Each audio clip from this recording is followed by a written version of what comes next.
Hello दोस्तों, कैसे हैं आप सभी। उम्मीद है आप सभी बहुत अच्छे होंगे, मस्त होंगे और खूब मन लगा करके अपनी पढ़ाई कर रहे होंगे। दोस्तों, मैं ये वीडियो स्पेशली एमपी महिला सुपरवाइज़र का जो एग्ज़ाम होने वाला है उन लोगों के लिए लेकर आई हूँ, जिसके अंतर्गत हम आज इनके सिलेबस में जो पार्ट ए का टॉपिक दिया हुआ है कुपोषण, जो कि 8 नंबर में पूछा जाना है, उससे रिलेटेड सभी फैक्ट आज इस वीडियो में कवर होने वाले हैं। इस वीडियो में आज हम क्या पढ़ेंगे अब देख लेना। इसमें हम पढ़ने वाले हैं कुपोषण क्या होता है, उसके बाद में कुपोषण के क्या प्रभाव आपको देखने को मिलेंगे, कुपोषण के क्या कारण हो सकते हैं, कुपोषण के क्या लक्षण हैं, कुपोषण से कैसे बचाव किया जा सकता है, भारत सरकार द्वारा कुपोषण के लिए क्या बचाव के लिए प्रयास किए जा रहे हैं। उसके बाद जन्म से पूर्व जो कुपोषण होता है उसके कारण और संरक्षण के क्या उपाय किए जा सकते हैं, और जन्म के बाद उसके कारण और संरक्षण के क्या उपाय किए जा सकते हैं। तो आइए बिना देरी करते हुए आज का वीडियो स्टार्ट करते हैं। सबसे पहले हम जानेंगे कुपोषण क्या होता है। तो कुपोषण एक ऐसी स्टेज है जिसके अंदर क्या होता है, न्यूट्रिएंट्स की कमी होती है और अव्यवस्थित भोजन। लगातार अगर आप ऐसा सेवन कर रहे हैं अव्यवस्थित भोजन का, तो क्या होगा, संबंधित व्यक्ति जो है वो क्या हो जाएगा, पोषण की उसके अंदर कमी होगी और परिणाम स्वरूप वो कुपोषण का शिकार बन जाएगा और उसमें कई सारी बीमारियां होने लगेगी। इम्यूनिटी जो है, उसकी प्रतिरक्षा प्रणाली जो है वो भी क्या होने लगेगी, क्षीण होने लगेगी, यानी कि कमज़ोर होने लगेगी। उसके बाद आगे हम देखते हैं कुपोषण के प्रभाव। कुपोषण के प्रभाव हम उसमें फर्स्ट देखेंगे, लंबे समय तक अगर कोई व्यक्ति पोषक आहार नहीं ले रहा है तो क्या होगा उसके अंदर। अगर हम बात करें बच्चे या फिर महिलाओं की, तो वो क्या हो जाएंगे, उनका जो इम्यून सिस्टम है वो क्या हो जाएगा, वीक हो जाएगा। बच्चे जो है वो भी कई प्रकार के रोग का शिकार हो जाएंगे, महिलाएं भी जो है वो रोग का शिकार हो जाएगी। बच्चों में अगर आप देखें रतौंधी, अंधापन, महिलाओं में देखें एनीमिया, ऐसे जो है रोग आपको देखने को मिल सकते हैं। और थर्ड है उत्पादकता में कमी, यानी कि अगर लगातार न्यूट्रिएंट्स की कमी आपके शरीर में होती रही, अव्यवस्थित भोजन अगर आप करते रहें, तो आपकी जो प्रोडक्टिविटी है उसमें लगभग आप मान के चलिए 10 से 15% की जो है गिरावट देखने को मिलेगी। फोर्थ नंबर पर जो है ऊंचाई, जो भी पर्सन है जो कुपोषण का शिकार है उसके उम्र के अनुसार जो है उसकी ऊंचाई नहीं बढ़ पाती है। उसके बाद में मानसिक विकास उसका जो है वो बाधित होता है कुपोषण के चलते। मृत्यु दर में क्या हो जाएगी, वृद्धि हो जाएगी। आगे देखेंगे हम कुपोषण के कारण। तो कुपोषण के क्या कारण क्या क्या हो सकते हैं, तो बेरोजगारी इसका कारण हो सकती है कुपोषण का। जैसे भारत में बढ़ती बेरोजगारी की दर के कारण व्यक्ति अपनी आधारभूत समस्याओं जैसे कि शुद्ध जल, भोजन की पूर्ति नहीं कर पाता है, और ऐसे में उसके लिए पोषण आहार उपलब्ध कराना क्या हो जाता है, एक प्रकार से चुनौतीपूर्ण हो जाता है। उसके बाद गलत जीवन शैली, ये सेकेंड कारण हो सकता है, यानी कि पाचन प्रक्रिया में धीमापन, अनियमित भोजन, नींद में कमी, गलत समय पर सोना, फास्ट फूड का अधिक सेवन करना, तो ये सब जो है कुपोषण का कारण हो सकते हैं। उसके बाद जनसंख्या की वृद्धि, बढ़ती जनसंख्या के कारण खाद्य उत्पादन में कमी आ रही है, सभी लोग जानते हैं। साथ ही खाद्यान्न पूर्ति पूर्णतः संभव न होने के कारण भी कुपोषण देखने को मिल रहा है। उसके बाद अगला पॉइंट है गरीबी। तो गरीबी एक कुपोषण का कारण हो सकती है। कुपोषण का सर्वप्रमुख कारण गरीबी को आप मान सकते हैं, क्योंकि धन के अभाव में व्यक्ति पर्याप्त पौष्टिक आहार नहीं ले पाता है, तो ये भी एक प्रमुख कारण हो सकता है। और स्तनपान का अभाव, तो माता का दूध शिशु के लिए पौष्टिक आहार होता है तथा प्रतिरक्षा हेतु भी बहुत ज़्यादा आवश्यक होता है, किंतु भारत में सिर्फ 37 है ना, 37.1% नवजात शिशु जन्म के समय स्तनपान करते हैं, जो कुपोषण का प्रमुख कारण है।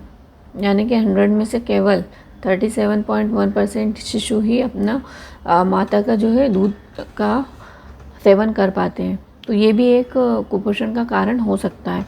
उसके बाद एक है पोषण का ज्ञान नहीं होना, यानी पोषण संबंधित उचित ज्ञान का अभाव अगर है, अगर आपको पर्टिकुलर पोषण संबंधित कि हमको किस चीज़ को खाने से क्या मिलने वाला है, किसकी कितनी मात्रा, कौन से पोषक पदार्थ की कितनी मात्रा हमारे प्रतिदिन आवश्यक होती है शरीर के लिए, तो अगर इस प्रकार की जानकारी का अभाव है तो भी इस प्रकार आपको कुपोषण देखने को मिल सकता है।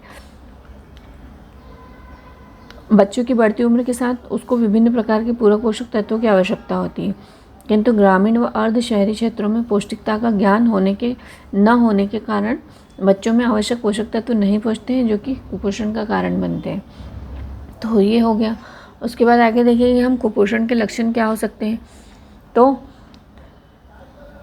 वज़न में कमी होना, शरीर का कमज़ोर होना, आंखें अंदर की ओर धंसी होना, है ना, जो मांसपेशियां होती हैं उसमें क्या होना, ढीलापन होना।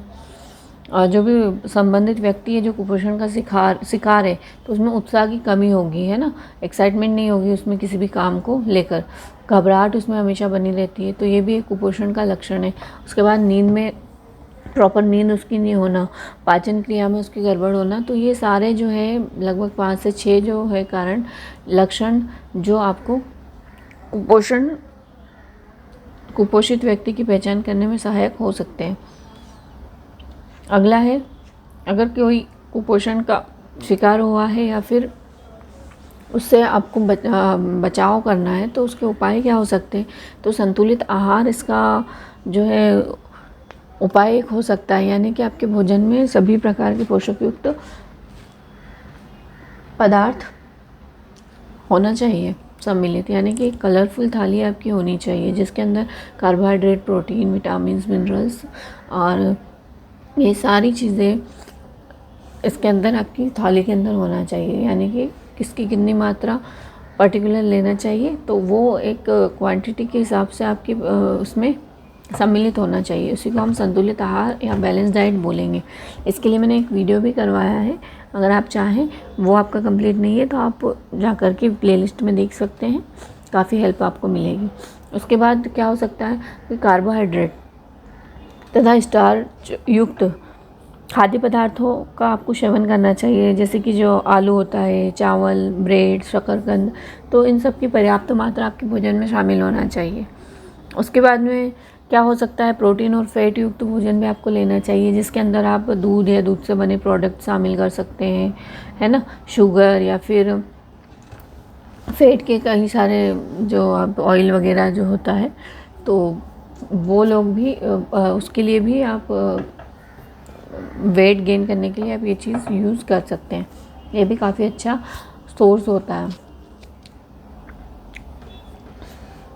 विटामिन्स और मिनरल्स का सेवन करना चाहिए, है ना, तो उसके लिए आप फल, सब्जियां पर्याप्त मात्रा में अपने भोजन के अंदर जो है शामिल कर सकते हैं। और संपूर्ण शरीर के विकास पे आपको जोर देना चाहिए। और अगर ऐसा करना है तो आपको अपने भोजन में अंडे, दाल, राजमा, लेग्यूमिनेसी कुल की जो सब्जियां होती है वो, मांस आदि जो प्रोटीन के सोर्स होते हैं उनको पर्याप्त मात्रा में शामिल करना चाहिए, जिससे कि जो है वेट गेन, वज़न अगर किसी को बढ़ाना है तो ये वज़न बढ़ाने में ये चीज़ें काफ़ी सहायक होती है। उसके बाद आगे हम देख लेते हैं गवर्नमेंट द्वारा क्या प्रयास किए जा रहे हैं। तो गवर्नमेंट के द्वारा दस्तक अभियान चलाया जा रहा है, बाल संजीवनी अभियान चलाया जा रहा है, प्रोजेक्ट उदिता, पीएम पोषण है, मिड डे मील योजना जो है वर्तमान में उसका नाम पीएम पोषण कर दिया गया है, सुपोषण अभियान। तो ये ऐसे कुछ अभियान हैं जो गवर्नमेंट के द्वारा चलाए जा रहे हैं जिससे कि कुपोषण से छुटकारा पाया जा सके। और इसके अलावा भी हम देख लेते हैं राष्ट्रीय पोषण नीति के द्वारा कुपोषण मिटाने और सबके लिए उच्चतम पोषण का लक्ष्य प्राप्त करने के लिए भी प्रयास किए जा रहे हैं। और राष्ट्रीय पोषण नीति में आहार व पोषण बोर्ड भी सम्मिलित किया गया है, जिसके द्वारा स्तनपान व पूरक पोषण के संबंध में प्रचार प्रसार व वीडियो स्पॉट को विकसित किया हो सके। शिशुओं और छोटे बच्चों के पोषण के संबंध में राष्ट्रीय मार्गदर्शी सिद्धांत के अंतर्गत स्तनपान के महत्व पर जोर दिया जा रहा है। उदीशा अर्थात नई सुबह की पहली किरण वर्ल्ड बैंक से सहायता प्राप्त महिला व बाल विकास हेतु एक परियोजना है। इस कार्यक्रम का उद्देश्य देश भर में बाल कार्यकर्ताओं को प्रशिक्षण देना है। और क्या किया जा रहा है, मध्य प्रदेश शासन की योजना प्रोजेक्ट मुस्कान, जिसके अंतर्गत महिलाओं तथा बच्चों में कुपोषण और एनीमिया को कम करने के उद्देश्य से सभी जिलों में विशाल स्वास्थ्य जांच व शिविर का आयोजन किया जा रहा है। ये एमपी गवर्नमेंट द्वारा किया जा रहा है। उसके बाद बालिका समृद्धि योजना लाई गई है। राष्ट्रीय खाद्य सुरक्षा अधिनियम 2013 इसके लिए लाया गया है। बच्चों को सुपोषित आहार हेतु आंगनवाड़ी केंद्रों का विकास किया गया है ना, वहाँ पर सभी जो छोटे बच्चे होते हैं जो स्कूल नहीं जाते हैं, है ना, शाला पूर्व जो शिक्षा होती है वो आंगनवाड़ी के माध्यम से इनकी कंप्लीट करवाई जा रही है। साथ ही इनको वहाँ पर पोषण युक्त भोजन भी प्रोवाइड करवाया जाता है एकदम फ्री। और अंत्योदय अन्न योजना भी चलाई जा रही है। पीडीएस लोक वितरण प्रणाली आदि जो है गवर्नमेंट के द्वारा ये प्रयास किए जा रहे हैं कुपोषण को दूर करने के लिए। तो ये था हमारा कुपोषण वाला टॉपिक, जिसको हमने बहुत ही कम समय में कंप्लीट किया। और एक चीज़ और यहाँ पे हम बात करेंगे कि जो जन्म के पूर्व के क्या कारण हो सकते हैं और संरक्षण क्या हो सकते हैं। तो जन्म के पूर्व अगर कोई कुपोषण से बचना चाहता है, यानी कि कोई हमको क्या करना पड़ेगा, जो भी गर्भवती माता है उसकी बहुत अच्छे से ध्यान रखना पड़ेगा। जन्म से पूर्व की बात करें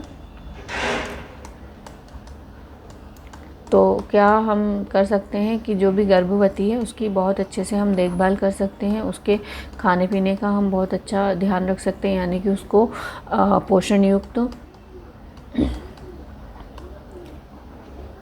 भोजन उसको हम देंगे, जिसमें सभी चीज़ें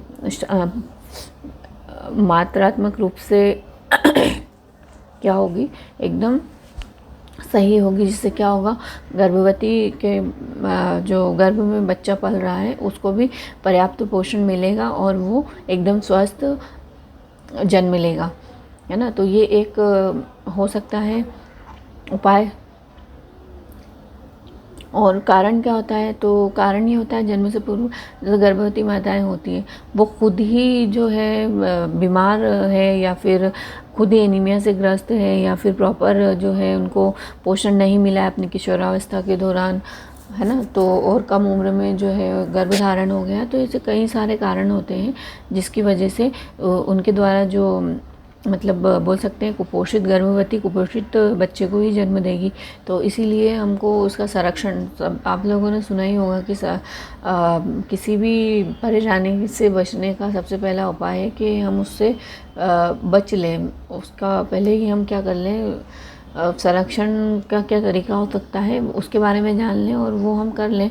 तो वो चीज़ हमको उसके मतलब जो भी बोल सकते हैं हम पर्टिकुलर जो स्थिति है वो पैदा ही ना हो, उसके पहले ही हम उसके संरक्षण करके अगर बैठे हैं तो, है ना। तो उपाय में हम क्या कर सकते हैं कि जो किशोरियाँ होती है उनको भी पोषण युक्त भोजन करना चाहिए। अगर वो मस्त रहेंगी, स्वस्थ रहेंगी, तंदुरुस्त रहेंगी, तो इन फ्यूचर जब वो गर्भवती होंगी तो उनसे जो बच्चा होगा वो भी क्या होगा, एकदम स्वस्थ होगा, है ना। तो ऐसी चीज़ों पे ध्यान देना चाहिए। उसके बाद अगर जन्म के बाद की बात करें तो बच्चे को उम्र के हिसाब से पोषण युक्त भोजन प्रोवाइड अगर करवाया जाता है तो उसमें आपको जो है कुपोषण जैसी समस्याएं देखने को नहीं मिलती हैं। यानी कि उसको फल फ्रूट भी आपको देना है, उसको दूध भी देना है, उसको रोटी भी खिलाना है, ब्रेड भी खिलाना है, उसको मतलब हर चीज़ आप छोटी छोटी मात्रा में हर प्रकार का पोषक पदार्थ आप उसके डाइट में शामिल करें। और ये एक साथ ना दें, थोड़े थोड़े गैप के साथ भी आप दे सकते हैं, जिससे कि उसको सभी पोषक पदार्थ पूरे दिन के अंदर उसको मिल सकें और वो कुपोषण का शिकार ना हो। और ये वाला टॉपिक आपका 8 नंबर में पूछा जाना है आगामी जो भी परीक्षा है आपकी महिला सुपरवाइज़र की। तो दोस्तों ये क्लास आपकी यहीं पर ख़त्म होती है। और कैसी लगी आपको ये क्लास आप कमेंट करके बता सकते हैं। और अगर किसी प्रकार की कुछ क्वेरीज़ हैं तो आप वो भी पूछ सकते हैं। और अगर चैनल पर आप नए हैं तो चैनल को सब्सक्राइब कर सकते हैं, अपने दोस्तों के साथ शेयर भी कर सकते हैं। मिलते हैं नेक्स्ट वीडियो में, तब तक के लिए अपना ध्यान रखिए, खूब मन लगाकर पढ़ाई करते रहिए और अपना रिवीजन भी करते रहिए। बाय बाय होंगे और खूब मन लगा करके अपनी पढ़ाई कर रहे होंगे। दोस्तों मैं ये वीडियो स्पेशली एमपी महिला सुपरवाइज़र का जो एग्ज़ाम होने वाला है उन लोगों के लिए लेकर आई हूँ, जिसके अंतर्गत हम आज इनके सिलेबस में जो पार्ट ए का टॉपिक दिया हुआ है कुपोषण, जो कि 8 नंबर में पूछा जाना है, उससे रिलेटेड सभी फैक्ट आज इस वीडियो में कवर होने वाले हैं। इस वीडियो में आज हम क्या पढ़ेंगे अब देख लेना। इसमें हम पढ़ने वाले हैं कुपोषण क्या होता है, उसके बाद में कुपोषण के क्या प्रभाव आपको देखने को मिलेंगे, कुपोषण के क्या कारण हो सकते हैं, कुपोषण के क्या लक्षण हैं, कुपोषण से कैसे बचाव किया जा सकता है, भारत सरकार द्वारा कुपोषण के लिए क्या बचाव के लिए प्रयास किए जा रहे हैं, उसके बाद जन्म से पूर्व जो कुपोषण होता है उसके कारण और संरक्षण के क्या उपाय किए जा सकते हैं, और जन्म के बाद उसके कारण और संरक्षण के क्या उपाय किए जा सकते हैं। तो आइए बिना देरी करते हुए आज का वीडियो स्टार्ट करते हैं। सबसे पहले हम जानेंगे कुपोषण क्या होता है। तो कुपोषण एक ऐसी स्टेज है जिसके अंदर क्या होता है, न्यूट्रिएंट्स की कमी होती है और अव्यवस्थित भोजन। लगातार अगर आप ऐसा सेवन कर रहे हैं अव्यवस्थित भोजन का, तो क्या होगा, संबंधित व्यक्ति जो है वो क्या हो जाएगा, पोषण की उसके अंदर कमी होगी और परिणाम स्वरूप वो कुपोषण का शिकार बन जाएगा और उसमें कई सारी बीमारियां होने लगेगी। इम्यूनिटी जो है, उसकी प्रतिरक्षा प्रणाली जो है वो भी क्या होने लगेगी, क्षीण होने लगेगी, यानी कि कमज़ोर होने लगेगी। उसके बाद आगे हम देखते हैं कुपोषण के प्रभाव। कुपोषण के प्रभाव हम उसमें फर्स्ट देखेंगे, लंबे समय तक अगर कोई व्यक्ति पोषक आहार नहीं ले रहा है तो क्या होगा उसके अंदर। अगर हम बात करें बच्चे या फिर महिलाओं की, तो वो क्या हो जाएंगे, उनका जो इम्यून सिस्टम है वो क्या हो जाएगा, वीक हो जाएगा। बच्चे जो है वो भी कई प्रकार के रोग का शिकार हो जाएंगे, महिलाएं भी जो है वो रोग का शिकार हो जाएगी। बच्चों में अगर आप देखें रतौंधी, अंधापन, महिलाओं में देखें एनीमिया, ऐसे जो है रोग आपको देखने को मिल सकते हैं। और थर्ड है उत्पादकता में कमी, यानी कि अगर लगातार न्यूट्रिएंट्स की कमी आपके शरीर में होती रही, अव्यवस्थित भोजन अगर आप करते रहें, तो आपकी जो प्रोडक्टिविटी है उसमें लगभग आप मान के चलिए 10 से 15% की जो है गिरावट देखने को मिलेगी। फोर्थ नंबर पर जो है ऊंचाई, जो भी पर्सन है जो कुपोषण का शिकार है उसके उम्र के अनुसार जो है उसकी ऊंचाई नहीं बढ़ पाती है। उसके बाद में मानसिक विकास उसका जो है वो बाधित होता है कुपोषण के चलते। मृत्यु दर में क्या हो जाएगी, वृद्धि हो जाएगी। आगे देखेंगे हम कुपोषण के कारण। तो कुपोषण के कारण क्या क्या हो सकते हैं। तो बेरोजगारी इसका कारण हो सकती है कुपोषण का। जैसे भारत में बढ़ती बेरोजगारी की दर के कारण व्यक्ति अपनी आधारभूत समस्याओं जैसे कि शुद्ध जल, भोजन की पूर्ति नहीं कर पाता है, और ऐसे में उसके लिए पोषण आहार उपलब्ध कराना क्या हो जाता है, एक प्रकार से चुनौतीपूर्ण हो जाता है। उसके बाद गलत जीवन शैली, ये सेकंड कारण हो सकता है, यानी कि पाचन प्रक्रिया में धीमापन, अनियमित भोजन, नींद में कमी, गलत समय पर सोना, फास्ट फूड का अधिक सेवन करना, तो ये सब जो है कुपोषण का कारण हो सकते हैं। उसके बाद जनसंख्या की वृद्धि, बढ़ती जनसंख्या के कारण खाद्य उत्पादन में कमी आ रही है, सभी लोग जानते हैं। साथ ही खाद्यान्न पूर्ति पूर्णतः संभव न होने के कारण भी कुपोषण देखने को मिल रहा है। उसके बाद अगला पॉइंट है गरीबी। तो गरीबी एक कुपोषण का कारण हो सकती है। कुपोषण का सर्वप्रमुख कारण गरीबी को आप मान सकते हैं, क्योंकि धन के अभाव में व्यक्ति पर्याप्त पौष्टिक आहार नहीं ले पाता है, तो ये भी एक प्रमुख कारण हो सकता है। और स्तनपान का अभाव, तो माता का दूध शिशु के लिए पौष्टिक आहार होता है तथा प्रतिरक्षा हेतु भी बहुत ज़्यादा आवश्यक होता है, किंतु भारत में सिर्फ 37.1% नवजात शिशु जन्म के समय स्तनपान करते हैं, जो कुपोषण का प्रमुख कारण है। यानी कि 100 में से केवल 37.1% शिशु ही अपना माता का जो है दूध का सेवन कर पाते हैं, तो ये भी एक कुपोषण का कारण हो सकता है। उसके बाद एक है पोषण का ज्ञान नहीं होना, यानी पोषण संबंधित उचित ज्ञान का अभाव अगर है, अगर आपको पर्टिकुलर पोषण संबंधित कि हमको किस चीज़ को खाने से क्या मिलने वाला है, किसकी कितनी मात्रा, कौन से पोषक पदार्थ की कितनी मात्रा हमारे प्रतिदिन आवश्यक होती है शरीर के लिए, तो अगर इस प्रकार की जानकारी का अभाव है तो भी इस प्रकार आपको कुपोषण देखने को मिल सकता है। बच्चों की बढ़ती उम्र के साथ उसको विभिन्न प्रकार के पूरक पोषक तत्वों की आवश्यकता होती है, किंतु ग्रामीण व अर्ध शहरी क्षेत्रों में पौष्टिकता का ज्ञान न होने के कारण बच्चों में आवश्यक पोषक तत्व नहीं पहुंचते हैं, जो कि कुपोषण का कारण बनते हैं। तो ये हो गया। उसके बाद आगे देखेंगे हम कुपोषण के लक्षण क्या हो सकते हैं। तो वजन में कमी होना, शरीर का कमज़ोर होना, आंखें अंदर की ओर धंसी होना, है ना, जो मांसपेशियां होती हैं उसमें क्या होना, ढीलापन होना, और जो भी संबंधित व्यक्ति है जो कुपोषण का शिकार है, तो उसमें उत्साह की कमी होगी, है ना, एक्साइटमेंट नहीं होगी उसमें किसी भी काम को लेकर, घबराहट उसमें हमेशा बनी रहती है, तो ये भी एक कुपोषण का लक्षण है। उसके बाद नींद में प्रॉपर नींद उसकी नहीं होना, पाचन क्रिया में उसकी गड़बड़ होना, तो ये सारे जो है लगभग 5 से 6 जो है कारण लक्षण जो आपको कुपोषित व्यक्ति की पहचान करने में सहायक हो सकते हैं। अगला है, अगर कोई कुपोषण का शिकार हुआ है या फिर उससे आपको बचाव करना है, तो उसके उपाय क्या हो सकते हैं। तो संतुलित आहार इसका जो है उपाय एक हो सकता है, यानी कि आपके भोजन में सभी प्रकार के पोषक युक्त पदार्थ होना चाहिए सम्मिलित, यानी कि कलरफुल थाली आपकी होनी चाहिए जिसके अंदर कार्बोहाइड्रेट, प्रोटीन, विटामिन, मिनरल्स और ये सारी चीज़ें इसके अंदर आपकी थाली के अंदर होना चाहिए, यानी कि किसकी कितनी मात्रा पर्टिकुलर लेना चाहिए, तो वो एक क्वांटिटी के हिसाब से आपके उसमें सम्मिलित होना चाहिए। उसी को हम संतुलित आहार या बैलेंस डाइट बोलेंगे। इसके लिए मैंने एक वीडियो भी करवाया है, अगर आप चाहें, वो आपका कंप्लीट नहीं है तो आप जा कर के प्लेलिस्ट में देख सकते हैं, काफ़ी हेल्प आपको मिलेगी। उसके बाद क्या हो सकता है कि कार्बोहाइड्रेट तथा स्टार्च युक्त खाद्य पदार्थों का आपको सेवन करना चाहिए, जैसे कि जो आलू होता है, चावल, ब्रेड, शकरकंद, तो इन सब की पर्याप्त मात्रा आपके भोजन में शामिल होना चाहिए। उसके बाद में क्या हो सकता है, प्रोटीन और फैट युक्त भोजन भी आपको लेना चाहिए, जिसके अंदर आप दूध या दूध से बने प्रोडक्ट शामिल कर सकते हैं, है ना, शुगर या फिर फैट के कई सारे जो आप ऑयल वगैरह जो होता है, तो वो लोग भी उसके लिए भी आप वेट गेन करने के लिए आप ये चीज़ यूज़ कर सकते हैं। ये भी काफ़ी अच्छा सोर्स होता है। विटामिन और मिनरल्स का सेवन करना चाहिए, है ना, तो उसके लिए आप फल, सब्जियाँ पर्याप्त मात्रा में अपने भोजन के अंदर जो है शामिल कर सकते हैं। और संपूर्ण शरीर के विकास पे आपको जोर देना चाहिए, और अगर ऐसा करना है तो आपको अपने भोजन में अंडे, दाल, राजमा, लेग्यूमिनेसी कुल की जो सब्जियां होती है वो, मांस आदि जो प्रोटीन के सोर्स होते हैं उनको पर्याप्त मात्रा में शामिल करना चाहिए, जिससे कि जो है वेट गेन, वज़न अगर किसी को बढ़ाना है तो ये वज़न बढ़ाने में ये चीज़ें काफ़ी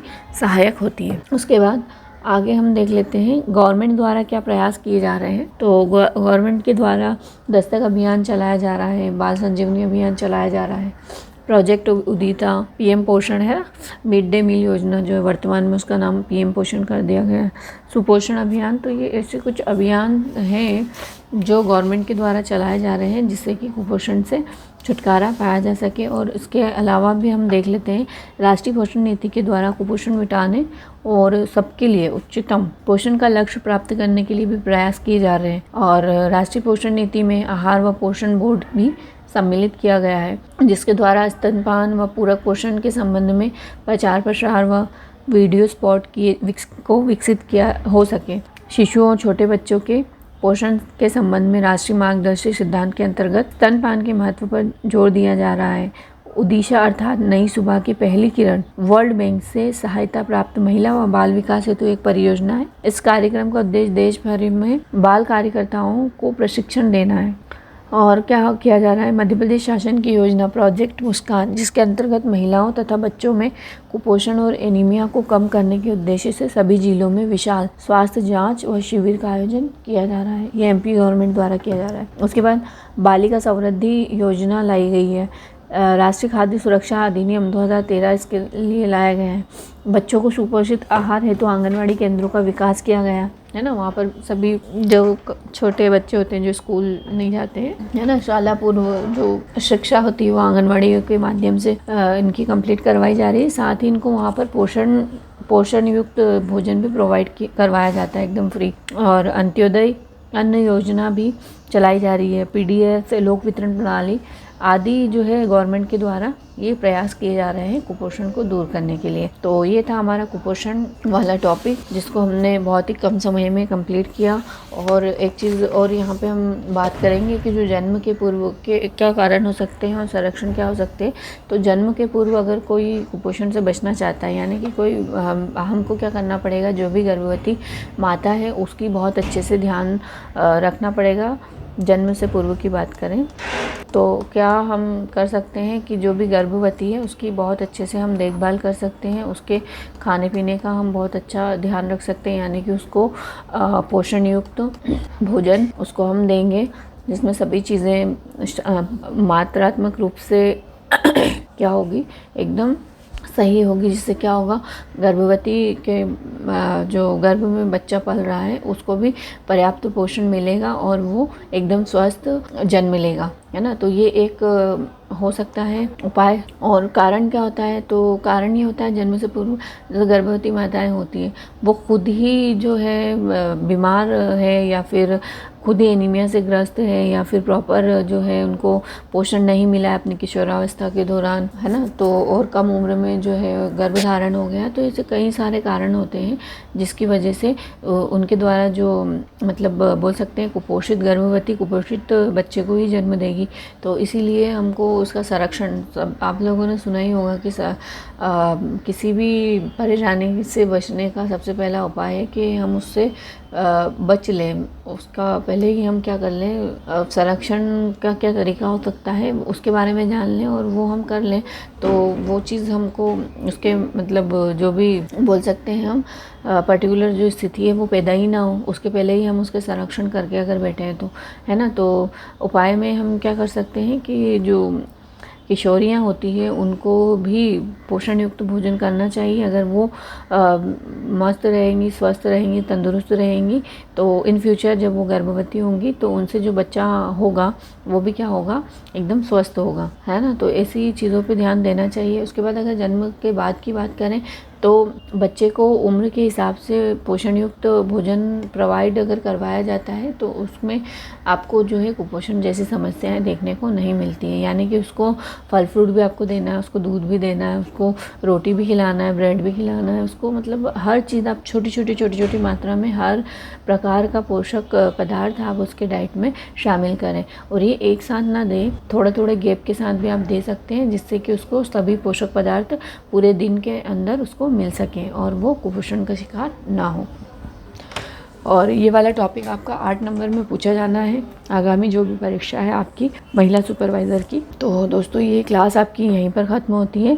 और कैसी लगी आपको ये क्लास आप कमेंट करके बता सकते हैं। और अगर किसी प्रकार की कुछ क्वेरीज़ हैं तो आप वो भी पूछ सकते हैं। और अगर चैनल पर आप नए हैं तो चैनल को सब्सक्राइब कर सकते हैं। मिलते हैं नेक्स्ट वीडियो में, तब तक के लिए अपना ध्यान रखिए, खूब मन लगाकर पढ़ाई करते रहिए और अपना रिवीजन भी करते रहिए। Bye bye.